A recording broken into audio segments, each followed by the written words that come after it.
It's the Hero Show. Welcome to the Hero Show, everybody. Starring the irrepressible Andrew Bernstein and the renowned Robert Begley. I am Andrew Bernstein, and you are indubitably Robert Begley. How you doing today, Robert? I am doing fabulous, Andy. Happy to talk about a man who was larger than life in every sense of the term, from his nose to his body to his gestures to his bank account to his influence. And if we And think about the people, his the commanding commanding financial presence, genius. yes. But if we think, Andy, who made New York the greatest city in the world? I mean, that was a slogan. We grew up with that being it. Today's hero is one of those men. Yep. Speaking of renowned, the man who has subsequently he possibly is even more renowned than you are, Robert. He has subsequently passed into legend, and that of course is the great J.P. Morgan.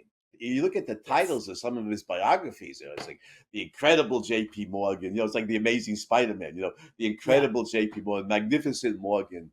Uh, the titles just show that The- he was a legend in the field of finance, and so we're yes. gonna and in the field of art, which we'll talk about also. But yes, this was a financial giant. Maybe the greatest. You'd say maybe.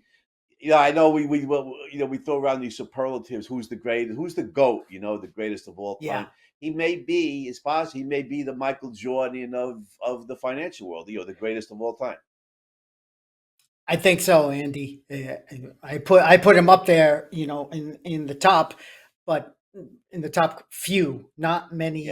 I would say, Alexander Hamilton, a century before, and not even Michael Milken in the 20th century, because Morgan just shifted America Um, from this play, the scale of when he was born. Let's do his dates: 1837, April 17th, which is why we're celebrating him right around this time, to mhm. 1913. So he had a full life. Was born into wealth. His father was a domineering character, very successful financially. Morgan was an only son, and high responsibilities for him just coming in. The father had high expectations for Morgan in his childhood, that he was going to pass the torch on. And his lineage is interesting, Andy, because even on this mother's side, I think the Jingle Bells, the person who composed Jingle Bells, was like one of his ancestors, and I think even Aaron Burr. So Well, you a don't lot want of to claim lineage. Aaron Burr as an ancestor. You don't, but well, you're not responsible for Oh, that's for the sure. actions of your forefathers, and but Morgan was really, we say this often, but there's nobody like him in American history. So 1837, if we look at it, it's before the Civil War, and we'll get to what he did during the Civil War. America's not, it's in its not infancy, but it's in its very early years. The country's not even 50 something years old, by this time. Mhm. And Morgan is born. He's got some physical defects. His nose, he's sickly. Um, Domineering father and mother, and they send him off um, in school. He goes to a couple of schools in America, but then they send him off to the Azores in Yeah, he was Europe sick, right? He was sick. He because had he to was go to sick. the Azores to recover, as I recall. Yeah, yeah. So his health was a factor, and then he goes to Switzerland. But what's the benefit here? He sees how life in other places. Okay, so he wasn't someone just stuck in the Northeast. Born in Connecticut and went to school in Boston. In his adolescence, so he's seeing some of the America's biggest cities. But then when he goes to Europe, he gets a taste for an older world, and then Right, settles Robert. Let in. me let me ask you something. He Yeah, also, when he's in Europe at that time, he gets a degree in art history from a German university. Doesn't that's he? right. That's right. Yeah. Yeah. So Interesting, early on, interesting field of study for a future financier, right? Art financier. history Yeah. and finance, you wouldn't think they necessarily go together. Most people don't, but Morgan, here's where he's different, and he was good with numbers, so they knew, early on in his career, um, he had a chance to prove himself. There was like a shipment of goods, just like Robert Morris. I can't wait till we talk about Robert Morris. There was a shipment of goods that came in, The and feat Morgan of bought. the American Oh, Revolution, right? For people who don't yes, know who yes, Morris was. yes. I would put him in the category with Morgan. I would say top Yeah, three: and you Morgan, and Morris, European. and I assume we'd have to mention the Rothschilds, right? the Rothschilds, European. who Morgan did, he did work with in later on in life, and as did the father. So he's exposed to these, studying art history, developing a taste for art and beautiful art, but mathematics and business as well. And one of the beautiful things there, Andy, is he saw no clash.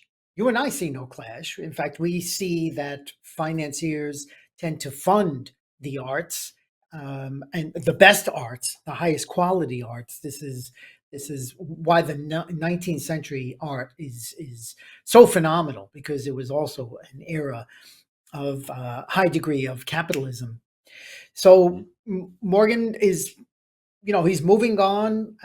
By the time he's in his 20s, early 20s, American Civil War breaks out, and he pays to have someone, the $300. If you were wealthy enough, you could pay for someone to take your place. And he says that was the only other John Pierpont Morgan. JP. There were a couple of different JPs. His son had the same initials, but it's John Pierpont. So he would often go by the name Pierpont as Mhm. well. Right, and yeah, pay for wealthy guys to pay somebody, or to take their place in the war was a fairly common practice amongst Yeah. the wealthy. And truth Yep. be told, if I was wealthy at that time, I would have wanted to hire somebody to go, fight in that bloodbath, instead of me being drafted, as well. So, Hmm. that's Hmm. understandable. But Yeah. Morgan, of course, I mean, you're right. Professionally, the great New York, the Wall Street banker, brilliant, uh, s- connoisseur of the arts with consummate taste, kind of like Gail Wynand in the Fountainhead. And it was, and speaking of Ayn Rand's novels, you mentioned how Morgan's father was very successful, but the young JP goes on to exceed him. So I think we can call him the climax of the Morgans, to, Yes. to Yes. paraphrase to That's paraphrase right. Francisco d'Anconia, what they said Yeah. about Anconia in Atlas Shrugged. But Hmm. correct me if I'm wrong, but his collection of art was so his judgment was so impeccable, and his collection was so extensive that was what was he used to help found the Metropolitan Museum of Art in New York City. Yes. Is that right? Absolutely. We'll get to that, and Okay. his influence in cultural in New York City. This is why I think he's one of the individuals. Many people had an impact in New York, becoming um, the center of capital, the capital of the world, as they would have some of the banners, and that starts with finance and continues with culture, which is the arts, uh, literature, and um, other gems and artifacts, which is natural history, Museum of Natural Yeah, History as well.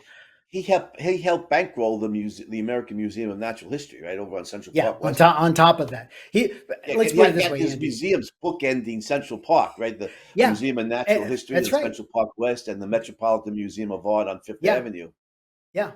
So, Yeah, Dylan, let's start with a picture of what he looked like when he was young. Yeah. So this is him. We'll talk certainly about um, his nose, which was a big feature. Cyrano. They were actually called him. Some people called him a Cyrano because. Uh, every picture you see of him, every painting has been touched up because he had this odd disease about his nose that would make it larger, redder, not even redder, purplish with pock marks on it, and it was just Yeah, really tough to look at. But Morgan used it as a tool of dominating people. They would say his eyes, when he looked at his eyes, you know how Andy Ayn Rand's eyes, that's like a yeah. feature Oh that yeah, people would feel. Morgan had the same thing, and it was like a freight train coming at you. That was how people described it. They would just, his gaze and just his domineering presence would intimidate you into doing what he wanted. So we got a bit of Gail Wyman in there. We have a bit of Midas Mulligan if we go to Rand's heroes, and even Cyrano, in the sense that it is the same, the same appendage that Cyrano has. So right. I think it was. 1860. Yeah, I go think ahead. Let's me interject for a second. I think it was Lincoln Steffens, the muckraking journalist who Mm, compared uh, Morgan's stare, look of his eyes, to the glare of the headlight of an onrushing locomotive. So yeah, we said, yeah, wow, wow, what a yeah, comparison. Yeah, yeah. Morgan was a big, physically powerful man, and he says some people just have star power, Robert. There's Yes. just an aura that kind of pours off of them. And evidently Morgan had that. He just had a presence. He was a commanding, he was a commanding figure. I think from Hmm. what I've read, George Washington had that. He was Yes. just Yes. a presence in the room. And I love Hmm. when the Congress asked, summoned Morgan to Hmm. people for them because he saved the country twice financially. And one Yeah. of the Hmm. congressmen, one of the lawyers asked him, "Why didn't you let others in the banking community take the lead in doing this?" And Morgan replied with unshakable confidence. He said, "They could not do Yeah. it. I could do Hmm. it. They could not do it." Well, Yeah. that's probably true. And it So wasn't, yeah, it wasn't bragging. He knew his ability. Here's someone who was molded. You talk about like Francisco and D'Anconia and Atlas. He was molded to work in industry. Okay. Morgan was molded, even though he had many talents. In fact, at one point he said he would, when he owned a big concern, he said he can go to anybody's position and sit down at the typewriter and do what they were doing. Okay, so he wasn't a man above it. It's kind of, we're staying on the theme of Atlas that's Shrugged, was the that he same. can do what Right. the lower staff Yeah. could do, but they can't Right. do what he could. Dagny says to the union guys in the novel, if you know That's that I right. could do their Yes. job, but they can't do mine, choose Yeah. accordingly. In real life, they used to say that about Rockefeller too. That at Right. Standard Oil, Yeah. he could do any of these tasks. Yeah. Nobody else could do what Rockefeller did, but he could do what the other guys did. Hmm. So Hmm. yeah, I wouldn't doubt that about J.P. Morgan, about the great man. Right. So so the war breaks out, 1865. He marries Amelia Sturgis, who has tuberculosis. Her nickname is Mimi, and he marries her. He's in love. He's genuinely in love with her. Knows very likely she's going to die. That was pretty much a death sentence in the Oh yeah, 1860s. sure, Uh, sure. and so he's heartbroken. 4 years later, he marries Frances Louisa Tracy, who they call Fanny, 1865. They have four children, and the first is John.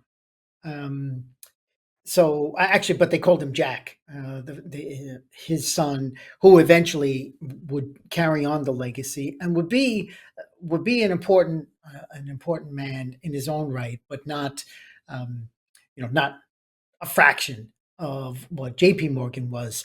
That's the So problem, Robert. That's the problem when your father or mother, for that yeah, matter, is just this towering figure. it's hard to live up. Like Hmm. if you're Michael Jordan's kid and you play basketball and you're good, everybody's gonna say, well, he's pretty good, but he's not his father.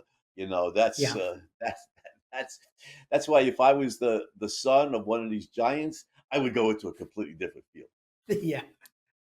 Yeah, and I wouldn't name my son. I would name him like Aloysius or something, like nothing near what, like nothing close to my own name and my own initials. Like That's just a good just point. have your own, have your own name and your own identity. Yeah, I agree with you there. So, but let's just we mentioned finance. You and I, Andy, we know we've talked about this in the past. How post Civil War America was the freest era in world history, and this is where America just leapfrogged over Europe, over the Britain, particularly, who Yeah, was at that time I even had to change the name, of it from the Gilded Age, to to the the invented inventive period. period. Yeah, yeah, exactly. So from that, let's go to the work of Andy here. This is page 416. So industry needs finance to if people understand the idea of banking, the value that it provides, because it's rarely discussed. But businessmen often can't fund their own businesses and take risks, and that's the value of having credit and being able to expand your operations is being able to borrow money from financiers, which is what Morgan was. So in your own book, I like the way you phrase this, Andy. You're saying exactly that. But growing industries require capital, and the Wall Street capitalist who towered over his peers in late 19th century America was a man who has since virtually passed into legend, John Pierpont Morgan. In studying into his life, one is struck by the titles of his biographers. As you said, the great Pierpont Morgan, Morgan the Magnificent, the incredible Pierpont Morgan. I mean, this is The just Amazing showing again. Spider-Man. That's what Yeah, it's. yeah. And even if we go back to the hero you covered with John, one of your last episodes, E.H. Harriman, he feared neither God nor J.P. Morgan, and showing Right. Harriman's stature. And if you're putting God up here and J.P. Morgan as an equivalent, well, that says a Yeah. lot about God, that he's in the category with Yeah. Morgan, right? No, I mentioned at the time that great line about the fearless Edward H. Harriman, that he feared neither God nor J.P. Morgan. That line says at least as much about Morgan as it does about Harriman. Yes, That yes, Morgan's yes. equated with God and Harriman feared neither. That's it's just an extraordinary quote. I'm not sure who said it, but Hmm. an immortal line. But yeah, Yeah, so yeah, go ahead. go ahead, Andy. Yeah, I was No, I going to was just just saying. say railroads were post Civil War. Railroads were really the big thing, and Morgan was on like 26 different rail boards with railroads, and he would take. Let me just say this one thing, and then I'll let you take over, Andy. There was a term after his name, Morganization.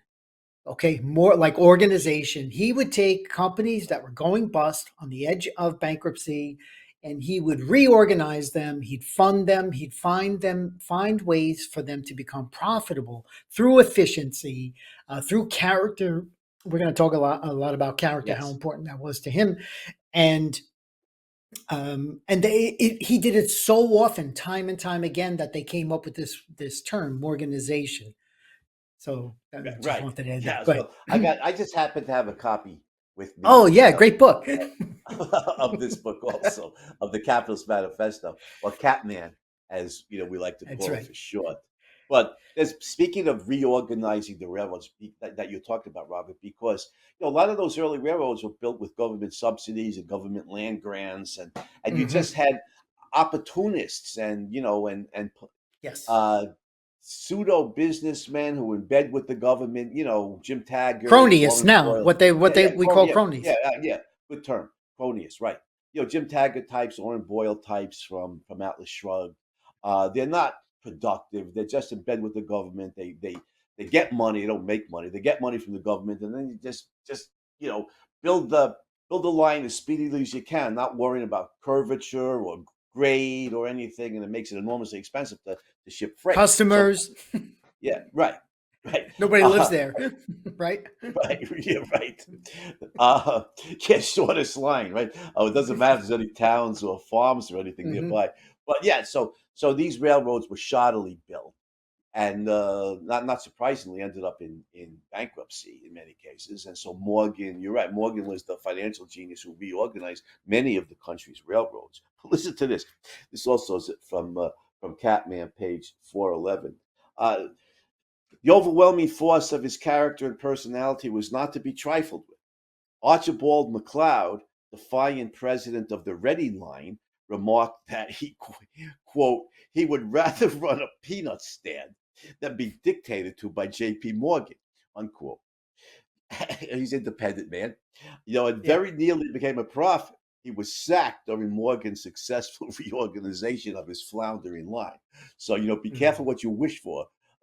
They Yeah. say, you Well, that's just might get. it's yeah. It actually sounds to me slightly like like Ben Neely, who's mad that in Atlas Shrugged, muscles is everything that does it, and he's mad because Ellis Wyatt is the one who's telling him how to do his job. Whenever there's a storm, and he's like, make sure you do this and do that, and just barking orders.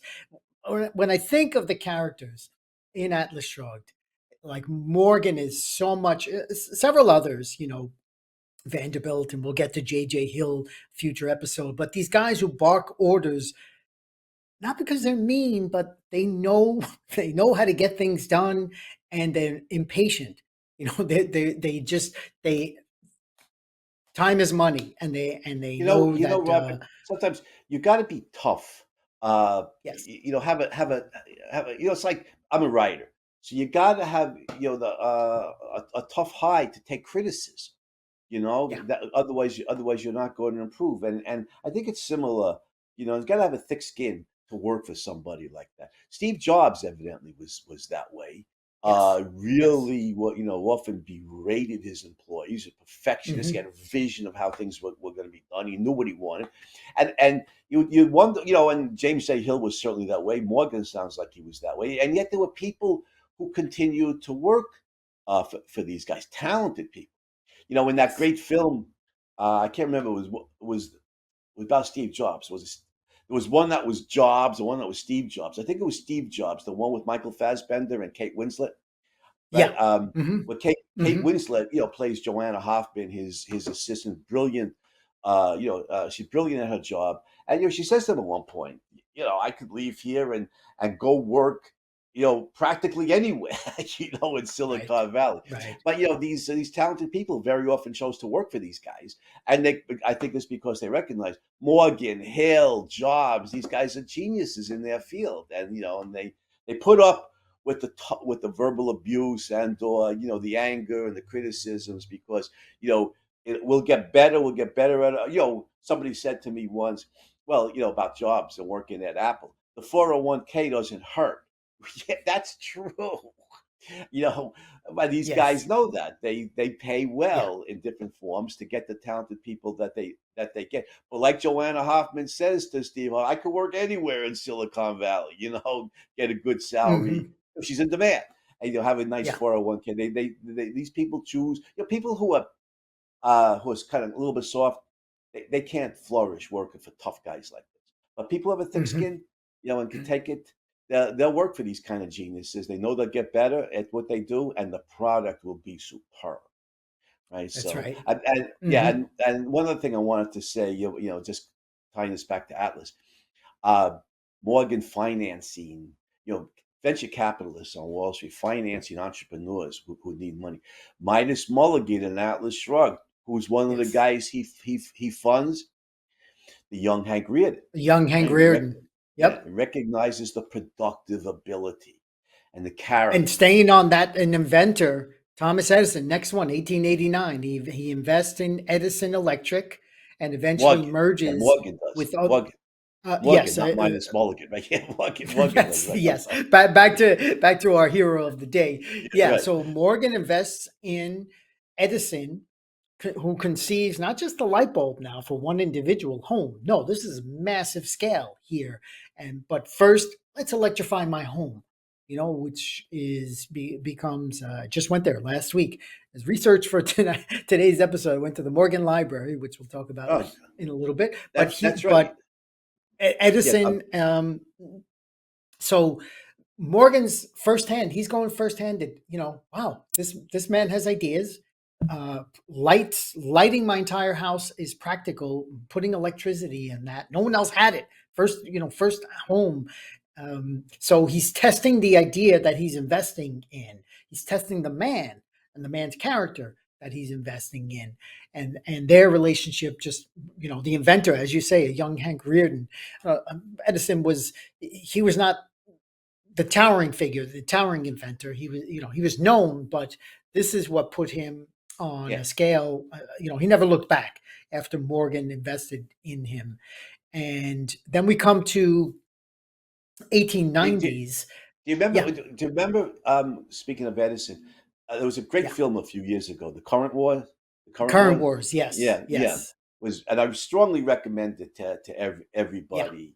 Yeah, it was outstanding. Benedict Cumberbatch as Edison, Michael Shannon as the great entrepreneur inventor George Westinghouse, who himself deserves a hero show And episode. he I and think yeah, you're you'll right. get Let me one. just say on Westinghouse, since you mentioned him, Andy, he was one of those nice guy bosses. He was Yeah, the right. That's opposite right. of Right. and, That's and right. we'll cover that when we get to him, That's for right. sure. But go Yeah, ahead. that's Hmm. right. Yeah, I think Nicholas Holt as Tesla, but Yeah. Westinghouse. I don't remember the details. Westinghouse was working with his chief engineer to get something done regarding the electric light, and the chief engineer is telling him, Mr. Westinghouse, it can't be done.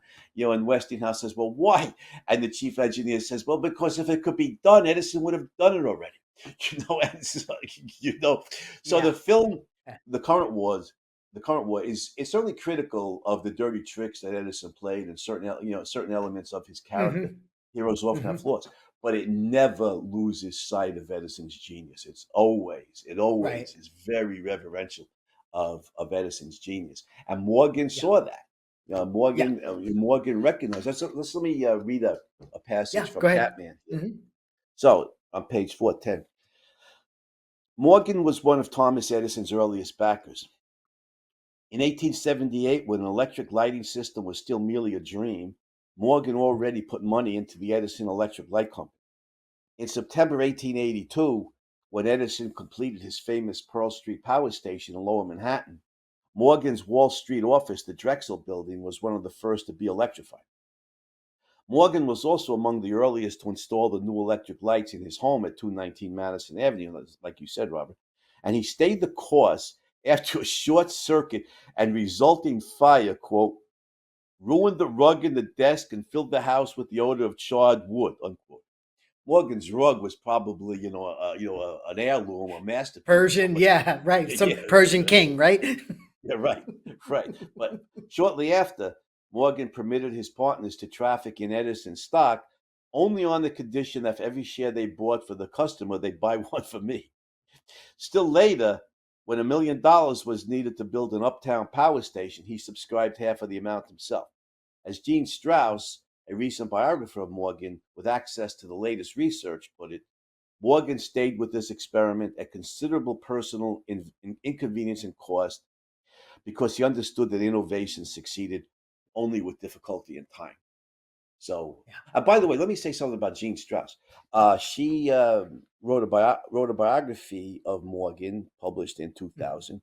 Title is Mhm. Morgan, American Financier, and she Yeah. said, "Now it's years since I read it, so I'm doing this from memory. But I read it as Hmm. part of the research for Catman. I think she didn't want to write a biography of Morgan. I think she says in the introduction, they turned over all of his papers. All a lot of information that was not privy, a lot that earlier biographers were not privy to. And she went Hmm. through all this material. She says something like, I was a leftist, anti-capitalist, embrace Hmm. the robber baron belief. So when I read Morgan's private papers and all the and all of this inside information on what he did, she said something I was really impressed with his achievements. And her book is very good. Yeah. It shows his flaws, but is Yes. certainly extols the tremendous financial achievements of the man. Hmm. So credit, Hmm. for being that's what a historian should be. Objective. That's You right. got the you may have to change your mind, but you go where Hmm. the evidence leads you. And Morgan may have flaws. Did so do I, by the way, and so do a lot of people. So do I. Yeah. But Yeah. yeah, but he was a extraordinarily accomplished financier, and Gene Strauss recognizes that in her book. Again, the title is American American Financier. Finance. Yeah, Yeah. yeah. So, and I read that one and Ron Chernow's House of Morgan, Well, am I which remember correctly that in the introduction she says something like I was a yeah, leftist of some kind, you know, almost certain. Yeah, I yeah, saw like on CNN. She, you know, the book. I'm sorry, C-SPAN. The book. I saw an interview with her. You can find that. I'll put the link to her talking about the book when it just came out. And yeah, she lived in New York, which is again, she lived in the town where you have the Morgan Library. You have the corner. So actually, Dylan, I'm going to ask you to bring up the next one that's on the corner, one of the most historic locations in all the world. I think for $1 million, um, they built this building, 23 Wall Street. Right across the street with a huge American flag is the New York Stock Exchange. And to your left, which is not in the frame, is George Washington with his hand outstretched at Federal Hall, where he was sworn mhm, in as the first president. So, what a location. You know, sadly today it's just a museum because the stock exchange doesn't have stock traders. Morgan Bank is no longer in 23 Wall, and Federal Hall is still there, but there's no real financial activity going on there in the corner. But right. the real estate, you know, he again he put this building here to be right across the street from the action that was happening in the stock exchange, and one activity in 1895 there was a panic. Actually, 1893 was the panic, and the federal treasury was running out of gold, and Grover Cleveland was the president, and Morgan joined with the Rothschilds, as you said, and they supplied like 3.5 million ounces of gold to restore the treasury. And from across the street in the stock exchange, Morgan hears the crowd. He hears applause. He hears cheering, and he's wondering what's going on. And one of his secretaries says, "That's for you. They are applauding for you." So fortunately, Andy, when we mentioned earlier that before we started, and I'll show another image of him, that in his lifetime he was recognized, he was looked at. Certainly, there's the muckrakers, as you say, and there's envy. There's always envy of the wealthy, but legitimate businessmen looked up to him, and the people, the Right. workers in the stock exchange knew every time he bailed out, um, he came to the rescue. The market rose directly in relation to his action and his ability. Yeah, let me say, just jump in here for a second. You know, Yeah, first a couple of things, including about the muckrakers. But first of all, the location here, in an yeah, era before cell phones and texts and emails, it's very convenient to be right across the street from the action. In case of an yeah, emergency, you could just run across the street. It take a yeah. few seconds, not that much longer than it takes today to send a text. So it's Hmm. a great location. Uh, Hmm. but the muckrakers, I mentioned Lincoln Steffens before, who was one of the famous, leftist journalists, Yeah, anti-capitalist, who was, autobiography of Lincoln Steffens. I remember reading excerpts from it in American Lit class in college. But I found out later, he was definitely an anti-capitalist. I found out later, Steffens eventually pilgrimages to the Soviet Union, comes back and says, the immortal line, "I have seen the future and it works." You go, wow, what? yeah. Hmm. What? Yeah, the future? What? Yeah, the future of mass murder. Yeah, the Soviets was certainly, he was certainly accomplished Hmm. at that, not at much else. Mm. But so that's, Hmm. that's the not that all the anti-capitalists were necessarily supporters of communism, but they were coming from a philosophy that was basically socialist, basically Marxist, and just Mm. could not get their head around the great achievements of the 19th century capitalists, and they Yeah, promulgated these yeah. myths that the era was the Gilded Age and it was Hmm. corrupt. These great industrialists and financiers and businessmen were robber barons, and Hmm. it's all not only mythology; it's vicious mythology. See, Ayn Rand. Yeah. aside, even if we go deeper than the support, uh, political support for capitalism, the ability, the willingness, and the ability to recognize heroes, a human greatness, and Yes. great achievement. This is what makes Dominique Franklin such a great character in The Fountain, even though Hmm. she's tormented. But she's such a hero Hmm. worshiper. She so reveres the great achievements of the human soul. And Ayn Rand is Hmm. just, she's an immortal hero worshiper and recognizes, well, first of all, she recognizes that which advances human life is the good. And Yes. consequently, the people who advance human life on the grand scale are towering heroes. And these capitalists Hmm. of the, businessmen and capitalists of the late 19th century and turn of the 20th century, they did that on maybe the grandest scale possible. They solved the problem that's Hmm. plagued mankind forever, the problems of material production, how to Yes. create enough wealth to raise living standards into the levels of prosperity. And Yeah. Morgan is certainly one of those giants. And we need to look at these 19th century, turn of the 20th century businessmen uh, through an objectivist philosophy, not a Marxist philosophy. Yeah. They're not Yeah. exploiters, they're towering heroes who make human life vastly, material life vastly better. And in some cases, like you said, Robert, and we'll discuss further, not just materially, but spiritually with Yes. Morgan's art, his Yeah. commitment to great art and helping to found Hmm. the great Hmm. Metropolitan Museum of Art, on Fifth Avenue in New York City. Yeah.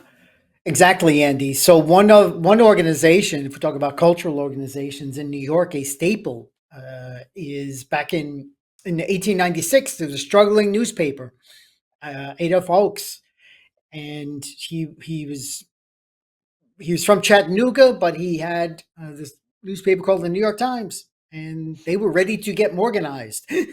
And Morgan went in there and saved them. And we could I argue wish he about had it. I wish he had it today. yeah, about the merits today of that. But anyway, again, so the Times became the absolute gold standard for the printed word during Morgan's era, and he was one of the ones who funded them. So we're still not yet in the 1900s, and he's known as the king because he's just consolidated. He was on the board for like 42 different corporations at one Oh time. man. Okay, imagine Yeah. the mental capacity to juggle all these different things, and if he was on the board, you could say he controlled the board because again, his domineering presence. Let's show Dylan if we could show the other picture of him when he's bigger and just more menacing. Um, yeah, imagine looking at that, looking into those eyes, saying, "I'm going to ask the boss for a raise." Okay, right? And then you go into his office, and this guy's staring at you. And the nose is again, it's touched up, but even at this, he's approaching Cyrano. Even head on. He's kind of Yeah, in he's that. got a he's In, got a schnoz. and That's Sturgis for actually, sure. and Andy in the book, in her book, she has a picture, two pictures of him. She has this one, and then next to it is one where you see him gripping the end of the edge of the chair because here Morgan is he's posing in effect, but the photographer wanted something. He said something that riled him up, and Morgan, he's gripping and his face is a little more, it's more ferocious, and she actually talks about that, the difference between the two, and it's like, yeah, you want to face this freight train. So he's known as the king on on Wall Street, and his power, controlling 42 different corporations, railroads, steel. Now he goes to a dinner with Charles Schwab, another future episode, Andy. Charles Schwab, Mhm. magnetic personality, gets up. He's talking about what he's doing with Andrew Carnegie and Carnegie Steel. And um, Morgan calls him over and says, "Okay, I have an idea. I want to buy. I want to merge. I want to consolidate. Basically, I want to have Andrew Carnegie, who's this tiny person with way more wealth, than J.P. Morgan, but physically not the imposing presence that J.P. Morgan is. And Morgan makes an offer. let for me just Carnegie jump in here to. for a second. Let me Yeah, go jump in here ahead. for a Go second, ahead. Yeah, Robert, about Carnegie. You're right. He was yeah, physically was small, but he was a world class raconteur.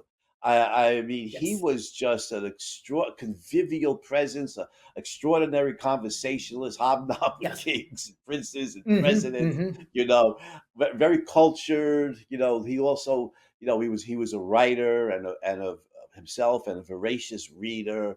And Yes. Carnegie, yeah, like you said, enormously productive, personal wealth far greater than Morgan's. I doubt Carnegie would be intimidated by anybody. He was just You're this right. ebullient personality. It's just the it's a bone of meat just poured out of Yes. Carnegie. You're right. And I didn't paint the picture properly.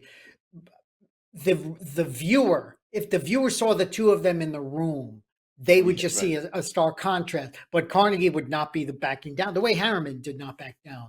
So Yeah, you're right. we give them their due. Harriman was also not imposing physically. They called him the little No, giant, right? that's right. The little That's right. giant, but he was a giant, physically small, but a giant, Hmm. Yeah. of productivity, as was Carnegie. So, but anyhow, I'm sorry, I don't So want to no, that's digress fine. there. That's fine. And so Morgan, this is in world business history, certainly in American history. This is one of the pivotal moments. Morgan is sitting down and he writes a number on the paper, slides it over to Carnegie. Carnegie looks at it. Number's $480 million, and Carnegie That's says got to have the yes. purchasing power of Oh, billions today, right? That'd yeah, be worth billions billions. today. Yeah, Yeah, yeah. billions. Morgan says you're now the richest man in the world. Once he says yes, and Carnegie says I should have held out for another 100 million, and So, Morgan says if you did, I would pay it. I would yeah, pay it. It would. four Can hundred you? eighty million is not enough, right? When its No. purchasing power was probably at least, I don't know. It's got to be billions, without a doubt. It'd be worth No, billions. and no federal income tax. At this time, this Right. is 1901, early 20th century, and um, so Morgan, Andy, it's a handshake. There's no lawyers. That's There's right. They had no. no They written just make. contract. They had no written There's contract, did they? no written That's contract. unbelievable. This is where A deal worth character. billions, billions of dollars. This is out of the pages of Atlas Shrugged. If you wonder, and you say, did Ayn Rand create this kind of universe? Well, she had some units in history to look at, and this kind of agreement, which is a handshake, no written contract, 480 million people, knowing Morgan knows Charles Schwab is going to be the man. Carnegie can go on sail back to Scotland and build his libraries and his Carnegie Hall and all these other things Yeah, that he's going engage to do. in the tremendous philanthropy that Carnegie Yeah, engaged in. yeah, Right. and it's just this is again a scene that is unrepeated in history, that these giants are um, Yeah, a handshake, agreeing. a handshake Yeah, agreement on a a handshake. deal Yeah, for 480 million, which in today's dollars has the purchasing power of billions. I don't even have a written yeah, contract. That is just jaw dropping. That is yeah. extraordinary. I don't recommend Hmm. people doing it. You should always write it down and have a contract and sign it. Not because Yeah. Morgan or Carnegie Don't was try this at dishonest, but home. No. yeah, but yeah, don't try this at home. Exactly, Rob. That's exactly right. Because people sometimes forget, or they have, they Yeah. mistake, what was actually agreed to. You have it in writing, everybody signs it, then there it is, and it stands up in a civil court. But anyway, that's Hmm. extraordinary, and we should mention at this point what Morgan said to the Pujo committee in Congress about character. Yeah. Is Yeah. That well, but that's yeah, that's after after the Panic of 1907, right? that's right. Yeah, Yeah. okay, So let's okay. just finish 1907. By the way, he's Well, wait, got this incredible wait, yacht. wait, wait. Yeah, Want go to do ahead. it chronologically? We should Yeah. discuss Northern Securities. At Yes, least briefly. 1904. And Yeah, Teddy the trust buster. Yeah. Hmm. yeah. If we ever do a So Teddy mix, Roosevelt knew yeah. Go they ahead. butted, they definitely clashed. Teddy Roosevelt and Morgan clashed, but whenever Teddy Roosevelt needed money. He went to Morgan. He'd criticize them. Typical, somewhat leftist policy. Criticize them to their face, and criticize them to your audience. But when you need money, you go to them asking for money. And that was the relationship that they had. But yeah, go ahead. And Teddy 1904. Roosevelt, let's point out, was a Republican, right? So you know, Yes, he was. Yeah. the Hmm. Hmm. Republicans, like McKinley, who was the president, Roosevelt was the vice president, was understood the importance of business and generally supported American businessmen. But Yes, he did. Teddy Hmm. Roosevelt was something of a leftist and definitely a Yeah. trust buster. Progressive. But Yeah, he was progressive. Hmm. yeah, and I always like to think of Confucius, who said that the beginning of wisdom is to see to it that things are called by their right names. And there ain't nothing progressive about socialism or semi-socialism, but it's a Yeah. misnomer, right? They're the Yeah. regressives. But be that as it That's may, right. uh, Yeah. Northern Securities was an enormously productive company. I told the story briefly in Catman, the battle for control of the Northern Pacific between Hmm. between Edward H. Harriman and his Wall Street guys, Kuhn and Loeb, Jacob Schiff, That's right. the Yes. Jewish brokerage house. On the one hand, James J. Hill and J.P. Morgan. On the other, this is a clash of giants. Uh, and so, Hmm. Morgan, of course, orchestrated a reconciliation, merged these lines together. Hill's Great Northern, Hill's Northern Pacific, Harriman's Union Pacific, right? Harriman, I think, owned Union Union Pacific. Pacific. Yeah, Yes. yeah. Hmm. So you Hmm. merge them into this gigantic railroad holding company, Northern Securities, uh, and it was an enormously productive company. They lowered Hmm. freight rates. They were just the Hill and Harriman were the two greatest railroad men in American history, Yes. and they were Yes. enormously efficient. And because of their efficiency, were able to lower costs. The freight costs came down. I Hmm. have the exact numbers, but the freight costs Yeah. came down dramatically under Hmm. the Hill's aegis and Harriman's. But Roosevelt was afraid that this company was so large, they controlled so many miles of track in the Northwest, that they were going to be a monopoly, and he had the Attorney Hmm. General go after them to try and bust up Northern Securities. Eventually, the Supreme Court unfortunately upheld it, and Yeah. Northern Securities was broken up. But I love what James J. Hill said about it. Let me see. Let Hmm. me see if I could. If here it is. This is on page uh, four, bottom page 412, top of page 413. Here are the numbers, Robert. Further, Hill's relentless attention to maximizing the efficiency of his roads, to reducing curves and grades, caused freight Mm. rates on his line to continue to drop. In 1881, his line charged an average rate of $2.88. No, yeah, $2.88 per ton mile. But by 1907, that rate was down to 77 cents. So Mm. you're they. Well, wait a minute. I'm not two two 2.88 cents per ton mile. Then that came by 1907. That rate was down to 0.77 cents per ton mile. So he brought the Hmm. freight rates down dramatically. So okay, none of this was important to President Theodore Roosevelt, who considered Northern Securities in restraint of trade and who launched the Yeah. federal suit that led to the company's dissolution.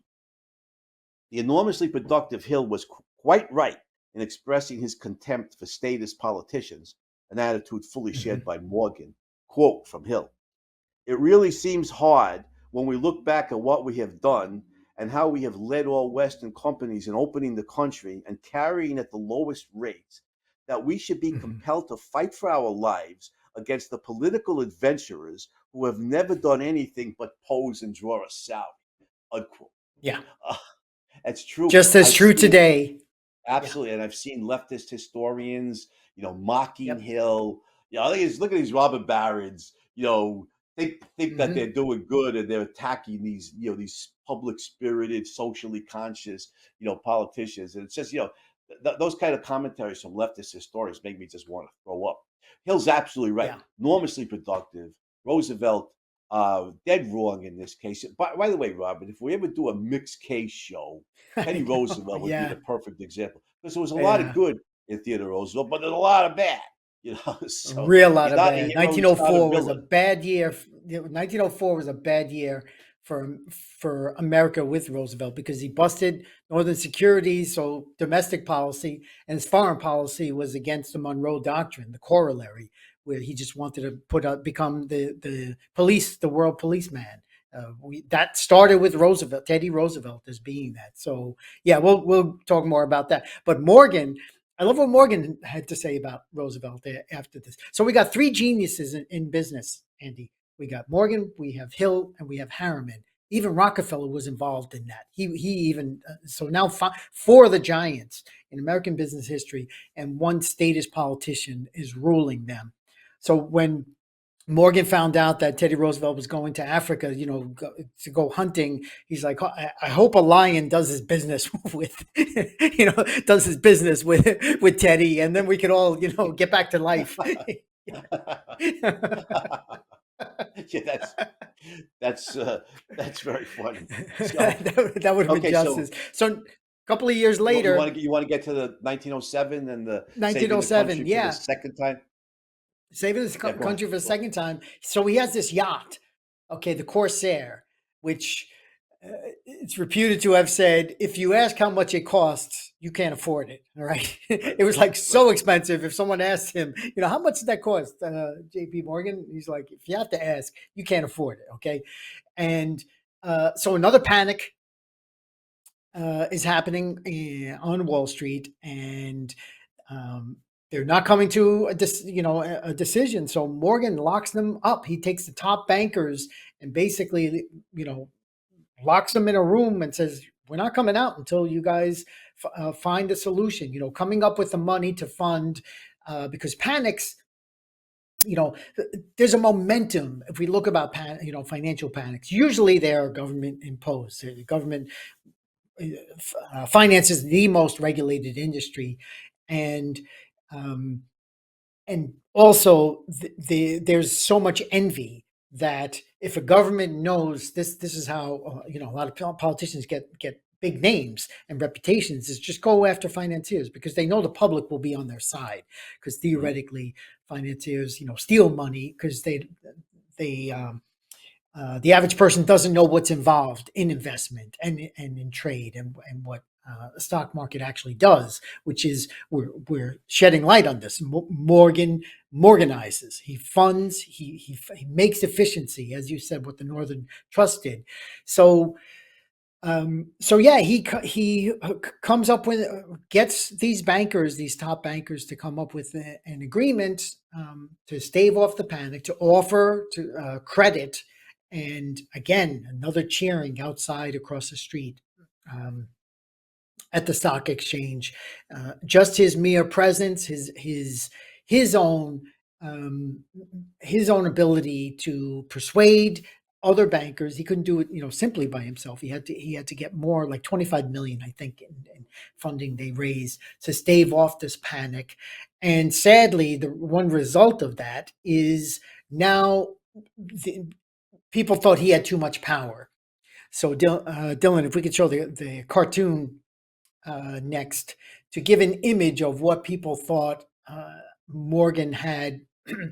So here he is in a boat with Uncle Sam, and just look at the proportion of uh, of the two, and this was the public perception. So people in the field, in finance, in industry, totally admired Morgan, but the average person, because they're reading media accounts, and there's a high degree of envy, and the progressive ideology is out there.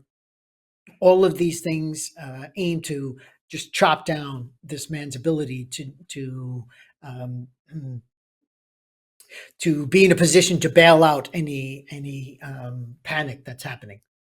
Yeah, right. And from what I've read, in 1907, they asked Morgan to take the government asked Morgan to take charge, regarding the banking That's right. industry, because Yeah. hmm and Morgan had to make this tough call on, what banks could be resuscitated and what banks were terminally ill and had to be just Hmm. allowed to expire. And uh, the Wall Street bankers, you're right, Robert. They so much respect for Morgan that evidently they rallied behind his judgment. But Hmm. you're right. He raised $25 million as a loan for the New York Stock Exchange, right? Which Yeah. averted the Yeah. calamity of a premature closure. But anyhow, uh, I wanted to discuss briefly what Morgan said before the PUHO, the Congressional Committee, Yes. about character, because you're right. Congress is very concerned. Untermeyer. I think Samuel Untermeyer was the one grilling him. Was the Yeah, famous legal. he was a lawyer, Mhm. right? He was Yeah. a lawyer, and Congress was concerned about the power. Well, how could one individual have the power to financially save the United States government? So this is a Hmm. great exchange. Uh, so in 1912, near the end of his life, Morgan testified before another congressional investigation, the PUHO committee. He held that character, not money, ruled the financial world. The committee's lawyer, Samuel Untermeyer, asked, quote, "Is it not commercial credit is not commercial credit based primarily upon money or property?" Morgan replied, "No, no, sir. The first thing is character. Before money or property?" Morgan's answer, astonishing many in the room, was, quote, "Before money or anything else. Money cannot buy it, because a man I do not trust could not get money from me and all the bonds in Christendom," unquote, Hmm. from J.P. Morgan. Yeah. And Hmm. A understood classic. this. Yeah, one historian put it, he meant it, and it was true. Yes. And the stock market reacted. The next day, it shot up. And the businessmen again were cheering him because he's our moral defender now. Okay, you know the way that Atlas Shrugged is a moral tribute to the giants of industry, saying you have a right to keep what you create. Okay, it is not your job to hand it off to somebody else. You can if you choose to, but it's your you deserve those profits, uh, and they saw him as a champion of finance. I mean, this was one of the high points in financial history where his people in his industry are praising him for this, and the stock market is responding accordingly. And so, yeah, Andy. Let's before he only lived another year, and some people think that actually led to his death. The stress of being grilled by Untermeyer. Some people actually think that led to his death. But if we switch over to his Right. cultural impact, particularly in New York City, more than 7,000 works of art he donated to the Metropolitan Museum. He went to Egypt, and there's an entire Egyptian wing, massive Egyptian wing in Metropolitan Museum. That came from Morgan. It came from one of his trips.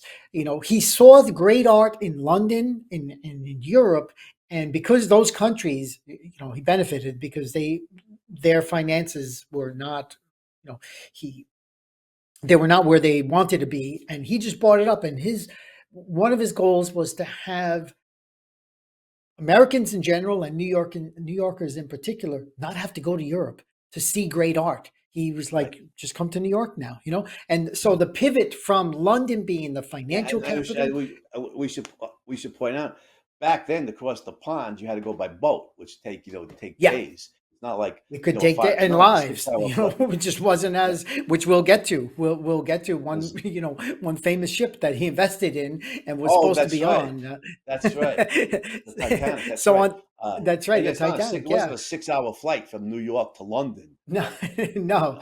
no. So he's making the Metropolitan Museum, as we said, the Museum of Natural History, something like 1 million gems.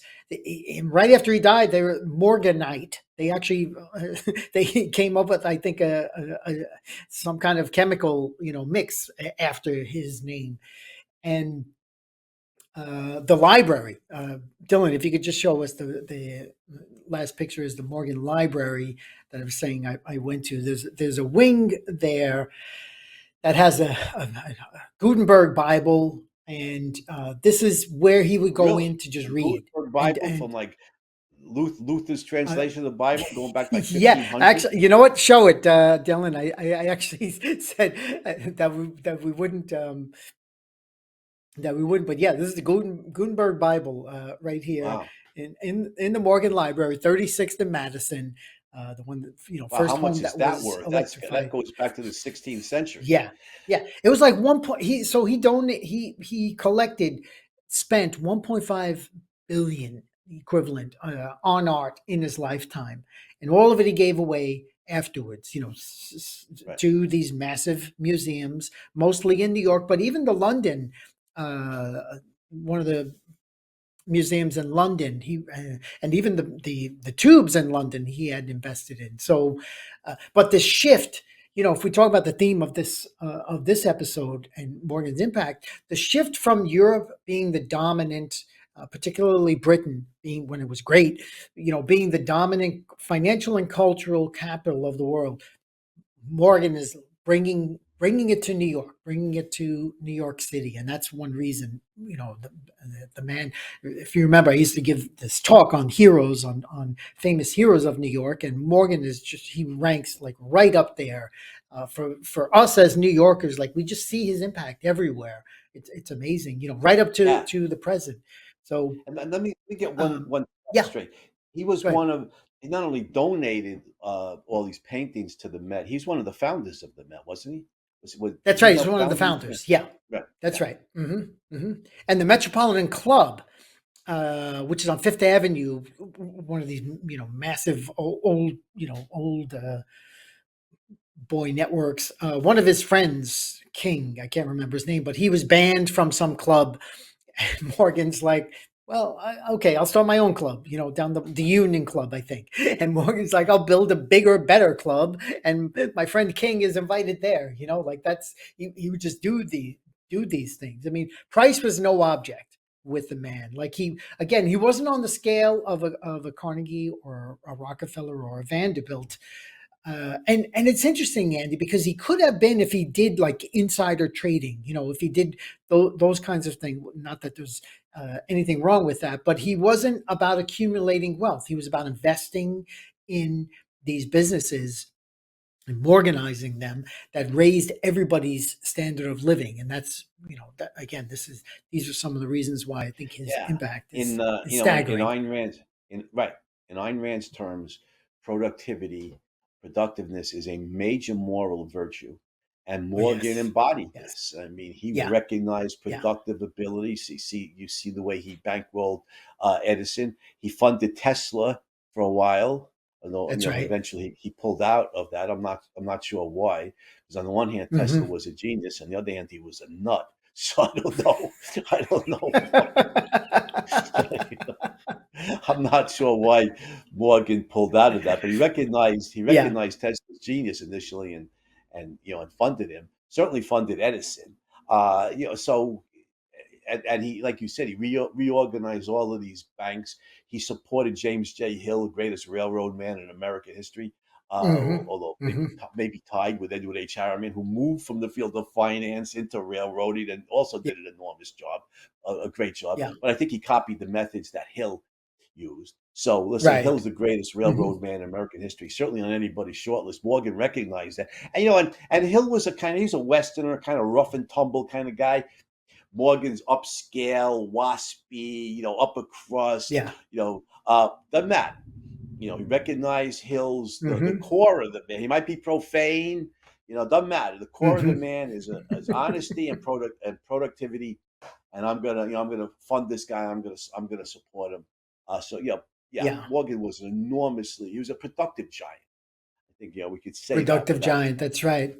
Andy, even the game Monopoly. Okay, which I absolutely loved Yes, as a kid. He right, Uncle Moneybags. He's the right, right, guy, the one with the money, the top hat, and the bushy white mustache. That's modeled after Morgan. right. Literally, That's right. the creator. That's So right.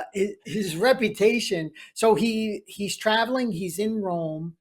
He's old. He's 75 by this time, and just falls sick and dies.